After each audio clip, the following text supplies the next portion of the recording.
Hello everyone.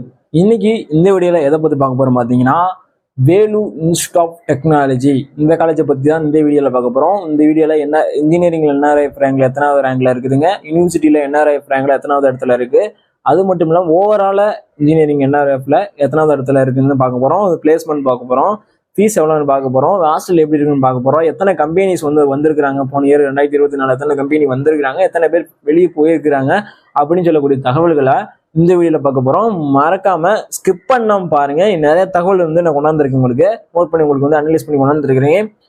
Video பார்க்கறதுக்கு முன்னாடி நீங்கள் like and share and subscribe பண்ணி விடுங்க. உங்கள் ஃப்ரெண்ட்ஸுக்கு ஷேர் பண்ணி விடுங்க, சப்ஸ்கிரைப் பண்ண சொல்லுங்கள். வாங்க வீடியோக்குள்ளே போகலாம்.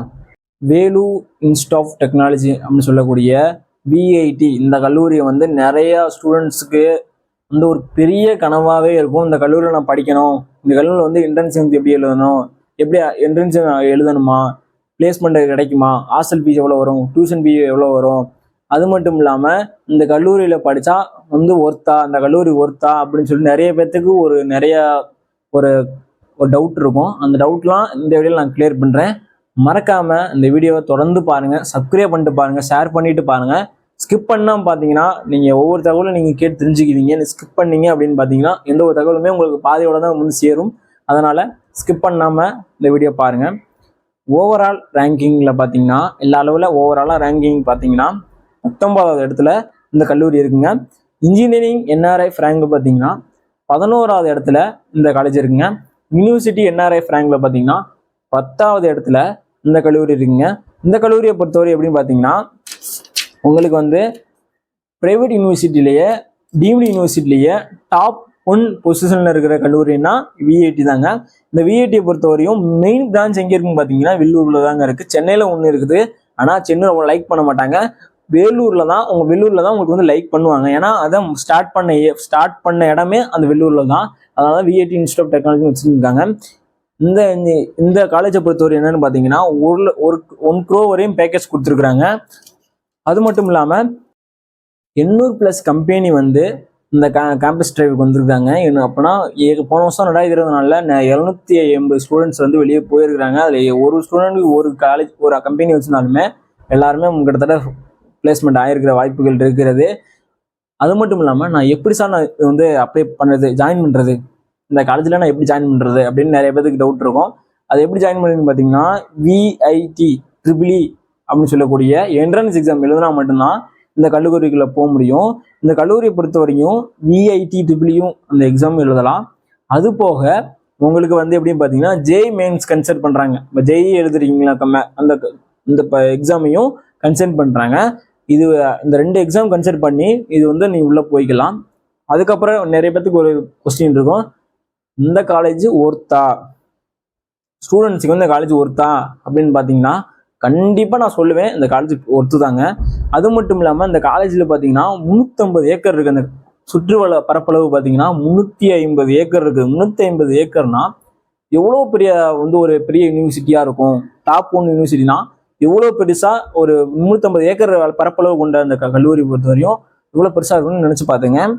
இது பொறுத்தவரையும் இப்போ ஓகே, நான் கம்பெனி வரும், 800+ கம்பெனி வருதுங்க, நான் Jain mention VIT EEE exam எழுதி உள்ளே போகலாம், ஒரு 350 ஏக்கர் பரப்பளவு இருக்குது அப்படின்னு சொல்கிறீங்க. இது காலேஜ் ஃபீஸ் எவ்வளோ வரும்னு பார்த்தீங்கன்னா வழக்கம் போல் பெரிய யூனிவர்சிட்டியை பார்த்தீங்கன்னா ஹையாக தான் இருக்கும். அதில் பிடெக் பிஏ பொறுத்த வரையும் ஃபீஸ் எவ்வளோ, அதாவது யூஜி கோர்ஸுக்கு நான் சொல்கிறேன், பேர் இயருக்கு சொல்கிறேன், 4லேருந்து 7 வரையும் ஃபீஸ் கட்டலாம். பேர் இயருக்கு 4 லட்சத்துலேருந்து 7 லட்சம் வரையும் வாங்குறாங்க. அதை இந்த ஒரு அமௌண்ட்டில் வாங்குறாங்க.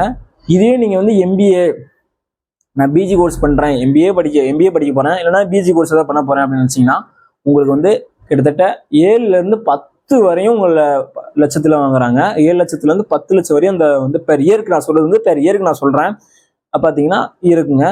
இதுவும் இல்லாமல் சரி okay, exam okay, fees okay, இப்போ எனக்கு ஹாஸ்டல் நல்லா இருக்குமா அப்படின்னு கேட்டிங்கன்னா, ஹாஸ்டலில் பொறுத்த வரையும் பார்த்தீங்கன்னா ஒரு ஏசி ஹாஸ்டல் ஒன்று இருக்கும், நான் ஏசி ஹாஸ்டல் ஒன்று இருக்கும். இப்போ ஏசிஎல் படிக்கிறவங்க ஏசி ஹாஸ்டல் போவாங்க, நான் ஏசி படிக்கிறேன், நான் ஏசி போவாங்க. அதுக்கும் ஒவ்வொரு டிஃப்ரெண்ட் இருக்குங்க. ஏசியை பொறுத்தவரையும் 1,32,000 மேலே கேட்பாங்க. எனக்கு தெரிஞ்சு வழக்கம்போது எல்லா காலேஜ் யூனிவர்சிட்டி கேட்காதான் கேட்பாங்க. அதுவும் இல்லாமல் இப்போ நான் ஏசி அப்படி பார்த்தீங்கன்னா 95,000 ரூபா கேட்பாங்க. 94,500 95,000 வரையும் கேட்பாங்க. அது ஒரு அப்ராக்சிமேட்டாக சொல்ல போனால் அந்த ஒரு அமௌண்ட் கேட்பாங்க.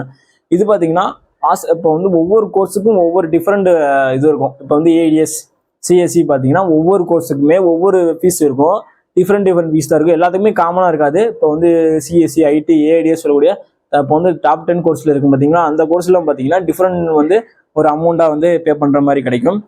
சரி, ஓகே, இதெல்லாம் ஓகே, எல்லாம் ஓகே, படிக்கிறது ஹாஸ்டல் எல்லாம் ஓகே. இதுக்கடுத்து என்ன பண்ணு பார்த்தீங்கன்னா, வேலை கிடைக்குமா கிடைக்காதா அப்படின்னு ஒரு டவுட் இருக்கும். விஐடியை பொறுத்தவரையும் 800 கம்பெனி வந்திருக்காங்க. இப்போ வந்து 800 கம்பெனி வந்து உங்களுக்கு கிடைக்குமா பார்த்தீங்கன்னா, எல்லாமே உங்கள் கையில் இருக்குது. நீங்கள் அட்டன் பண்ணுற இன்டர்வியூ, நீங்கள் அட்டன் பண்ணுற கம்பெனியை பொறுத்து தான் உங்களுக்கு வேலை கிடைக்குமான்னு கேட்டீங்கன்னா உங்கள் கையில் தாங்க இருக்குது. அதுக்கு நம்ம என்ன ஒன்றுமே காலேஜ் என்ன சொல்லுவாங்க, கம்பெனிலாம் கொண்டாந்துருவாங்க. நீங்கள் வந்து இன்டர்வியூ பண்ணுறதுலேருந்து எல்லாமே நீங்கள் உங்கள் கையில் தாங்க இருக்குது. இது வந்து ஹையஸ்ட்டாக எவ்வளோ வந்து கொடுத்துருக்காங்க பார்த்தீங்கன்னா, இப்போ ரீசெண்டாக 1 crore பேக்கேஜ் கொடுத்துருக்குறாங்க. லோவஸ்ட்டாக அப்படின்னு பார்த்தீங்கன்னா 10 LPA வரையும் இந்த காலேஜில் கொடுத்துருக்குறாங்க. நான் சொல்கிறது பூரா கரண்ட்டாக 2025 சொல்லியிருக்கிறேங்க. இது மட்டும் இல்லை, இப்போ விஐடியில் படிக்கணும்னு நினச்சிங்கன்னா மறக்காமல் ஜெஇ எழுதுங்க, விஐடி எழுதுங்க. இந்த 2 என்ட்ரன்ஸ் எக்ஸாம் கிளியர் பண்ணிட்டீங்க அப்படின்னா தாராளமாக நீங்கள் மார்க் வச்சுருந்தீங்கன்னா இந்த காலேஜுக்குலேருந்து உள்ளே போய் உங்கள் கனவுகளை வந்து நீங்கள் வந்து அடைய முடியும். இது போன்ற தகவல்களே உங்களுக்கு வேணும்னு நினச்சிங்கன்னா நம்ம சேனலை தொடர்ந்து ஃபாலோ பண்ணுங்கள். லைக் அண்ட் ஷேர் சப்ஸ்கிரைப் பண்ணிவிடுங்க. உங்கள் ஃப்ரெண்ட்ஸுக்கு யாராவது விஐடி படிக்க போகிறேன் அப்படின்னு சொல்கிறவங்களுக்கு இந்த வீடியோ ஷேர் பண்ணுங்கள். அவங்களுக்கு ஒரு ஹெல்ப்ஃபுல்லாக இருக்கும். இதுவரையும் பார்த்த ஸ்டூடெண்ட்ஸ் எல்லாத்துக்குமே நன்றி. பாய்.